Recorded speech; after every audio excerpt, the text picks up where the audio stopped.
14 ফেব্রুয়ারি ভালোবাসা দিবস নিয়ে আমি কিছু কথা এভাবেই বলতে চাই যে এটা ভালোবাসা দিবস নয়, এটা বিশ্ব বেহায়া দিবস, বিশ্ব উলঙ্গ দিবস। যুবক ভাইরা, এটা এমন একটা দিন যেই দিনটার নাম দেওয়া হয়েছে ভালোবাসার দিবস। আমি বলবো এটা ভালোবাসার দিবস নয়, এটা নারীদের ইজ্জত বিলীন করার দিবস। এই দিনে হাজার হাজার মেয়ে তার সতীত্ব হারিয়ে ফেলে, হাজার হাজার মেয়ে বাসায় প্রেগনেন্ট হয়ে ফিরে আসে।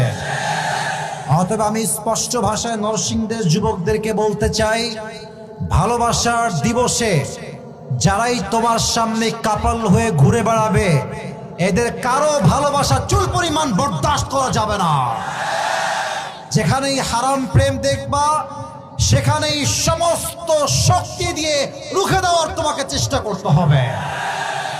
আর 2 নাম্বার কথা, আমি আমার কলিজার টুকরা বোনদেরকে বলতে চাই, আপনি ভালোবাসার দিবসে বাড়ির গেটের বাহিরে পা রাখতে পারবেন না।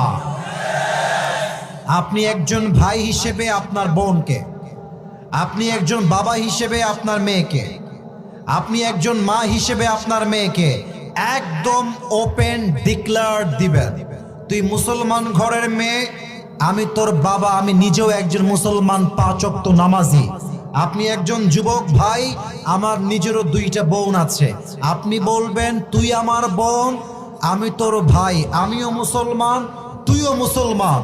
তোর জন্য লাস্ট অ্যান্ড ফাইনাল ওয়ার্নিং হলো এরকম, যেই মেয়ে আমার বাড়ির থেকে বের হয়ে এই বেহায়া দিবসে উলঙ্গপনা করবে, নির্লজ্জ বেহায়ার মতো রাস্তাঘাটে ঘুরবে, তাকে আমি ত্যায্য পুত্র করতে বাধ্য হয়ে যাব। আপনি বলেন না বাসায় এরকম স্লোগান, বলেন না সম্পর্ক বিচ্ছিন্ন হয়ে যাবে। আমার বিশ্বাস ভালোবাসার দিবসে 90% মেয়ে বেহায়া করার সুযোগটা হারিয়ে ফেলবে। 3 নাম্বার কথা, মেয়েরা বলে কি যে আম্মা একটা স্পেশাল ক্লাস আছে, আমাকে যেতে হবে মা, খুবই আর্জেন্ট।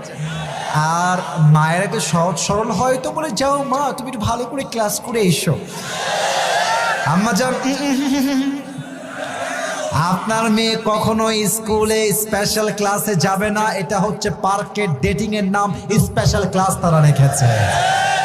অতএব আমি স্পষ্ট ভাষায় বলতে চাই, ভালোবাসার দিবসে no school, no college, no university, no private class, no coaching centre, only